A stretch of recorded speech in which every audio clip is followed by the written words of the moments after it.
Scale big when you can. अगर आपकी कोई भी चीज इस समय अच्छी चल रही है, मे बी आप टी शर्ट्स बेच रहे हो, मे बी आप कैप्स बेच रहे हो, मे बी आप फोन केसेस बेच रहे हो और बहुत अच्छी चल रही है, आप प्रॉफिट बना रहे हो हर दिन, double down, triple down, 10x doing the same thing.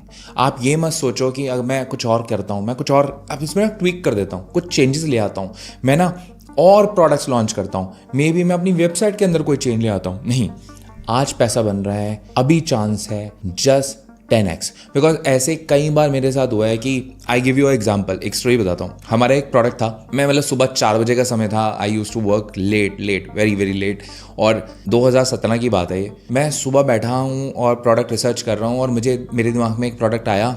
मैंने एक देखा, Ali express, good old days जब अली एक्सप्रेस इंडिया से आप ऑपरेट करते थे। तो मैंने एक अली एक्सप्रेस पे प्रोडक्ट देखा और उस प्रोडक्ट को मैंने अपने फेसबुक फैन पेज के ऊपर डाला। जैसे ही मैंने फेसबुक फैन पेज पे डाला, वहाँ पे मेरी कुछ सेल्स आई राइट वे, मतलब उसी समय सेल्स आ गई। मुझे लगा यार सिर्फ ऑर्गेनिक सेल्स आ रही है। I launch that product on ads, और जैसे ही मैंने उन्हें एड्स के ऊपर लॉन्च किया, I was making insane money. 10 का ROAS आ रहा है, ये मान के चलो। मतलब आई वॉज स्पेंडिंग $200 और ₹200 मान लो एक बार के लिए, and I was making like insane amount of profits. और मैंने उसे ना 1 दिन चलाया, 2 दिन चलाया, और मैं कंजर्वेटिव हो गया। मैंने सोचा यार ठीक है, इतना ही चलाते रहते हैं, इससे ज़्यादा स्केल नहीं करेंगे, क्योंकि ऐसा ना हो कुछ ब्रेक हो जाए, ऐसा ना हो कि अरे मैं लॉन्ग टर्म में इसी को चलाऊंगा। And what happened on day 3-4 some problem occurred in that business, and we हमें वो पूरी की पूरी कैंपेन को शट डाउन करना पड़ा।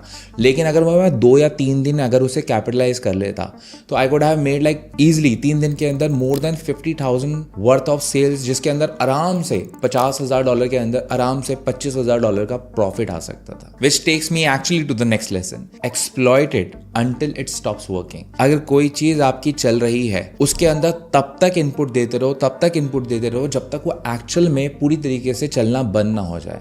हमारा एज एन एंटरप्रेन्योर, हम सबके अंदर एक इच होती है कि हम ना कुछ नया ट्राई करते हैं, और ये जब नया ट्राई करने लगते हैं, हम दोबारा से इक्वेशन सॉल्व करने लग जाते हैं, हम दोबारा से सब चीज़ों को करने के लग जाते हैं, और हम सोचते हैं कि अरे वाह, हमें बहुत मज़ा आ रहा है और इसी तरीके से हम बिजनेस रन करना चाहते हैं। बिकॉज हम तो नई नई चीज़ें कर रहे हैं, नई नई चीज़ें एक्सप्लोर कर रहे हैं। मैं मल्टीपल प्रोजेक्ट्स रन कर रहा हूँ, मल्टीपल स्टोर्स रन कर रहा हूँ। नहीं, अगर कोई चीज़ काम कर रही है, जब तक वो एक्चुअल में काम करना बंद ना हो जाए, मे बी आज आप 30% प्रॉफिट बना रहे हो, अगर आप उसमें ज़्यादा स्केल करोगे तो मे बी आप 20% पे पहुंच जाओगे, बट परसेंटेज डजंट मीन कि आपका प्रॉफिट कम हो गया है। और प्रॉफिट वॉल्यूम पे फोकस करना चाहिए rather देन आपको प्रॉफिट परसेंटेज पे फोकस करना चाहिए। मुझे बाद में समझ में आया, और इस वजह से अब जब तक कोई चीज़ अगर सही में काम करना नहीं बंद करती, तब तक I keep doing that over and over again, जब तक वो चीज़ 100% स्टॉप नहीं हो जाएगी। And you know what, literally 6 महीने, साल तक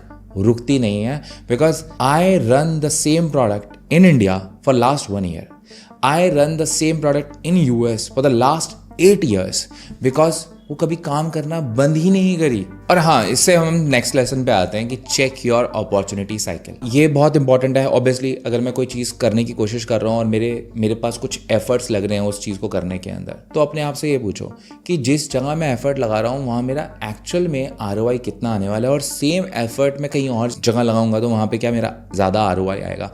इसको इस तरीके से समझो, मैं टी शर्ट बेच रहा हूँ, दूसरा पर्सन मे भी एक लेदर बैग बेच रहा है, मैं वो टी शर्ट बेच रहा हूँ, मैं भी पूरे 8 घंटे काम कर रहा हूँ, वो बंदा भी 8 घंटे काम कर रहा है, उसके पास ज्यादा वॉल्यूम, मतलब वो 100 ऑर्डर्स कर सकता है, ये भी बंदा 100 ऑर्डर कर सकता है, लेकिन इसके पास सिर्फ मार्जिन 200 रुपए का है, इसके पास 1000 रुपए का मार्जिन है। एफर्ट सेम जा रहे हैं, सेम टाइम इंटरवल पे काम करना पड़ रहा है, सेम वॉल्यूम देना पड़ रहा है काम को, हर जगह सेम चीज हो रही है, but this guy is making more money and this guy is making less money, because उसका जो इनपुट है, वो जो ROI निकाल रहा है वो ज़्यादा, मतलब वो कम निकाल रहा है टी शर्ट वाला, और जो बैग बेच रहा है उसका ROI ज़्यादा है। तो हमेशा अपने आप से पूछो कि क्या मेरी जो अपॉर्चुनिटी व्हीकल है वो कितनी स्ट्रांग है।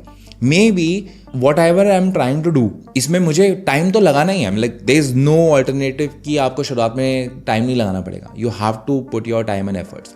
बट आप ये देखो कि जो मैं बिजनेस अपॉर्चुनिटी के पीछे लगाऊं वो मुझे उस घंटे के अंदर मुझे ROI क्या निकाल के देगी। और अगर जब आप ये क्लियर कर लेते हो तो आपको समझ में आता है हाँ यार, मैं मतलब ठीक है, I am making money, but at the same time अगर मैं यही एफर्ट किसी और चीज़ में लगाऊंगा, किसी और बिजनेस में लगाऊंगा जहाँ से मेरे को आरओआई ज़्यादा आएगा, मैं वहाँ पे ज़्यादा फोकस करता हूँ। तो अपनी अपॉर्चुनिटी साइकिल को हमेशा देखो कि हाँ ये मेरे को कितना आरओआई निकाल के देने वाली है और कितने लंबे समय में कितना ज़्यादा मैं यहाँ से पैसा बना सकता हूँ।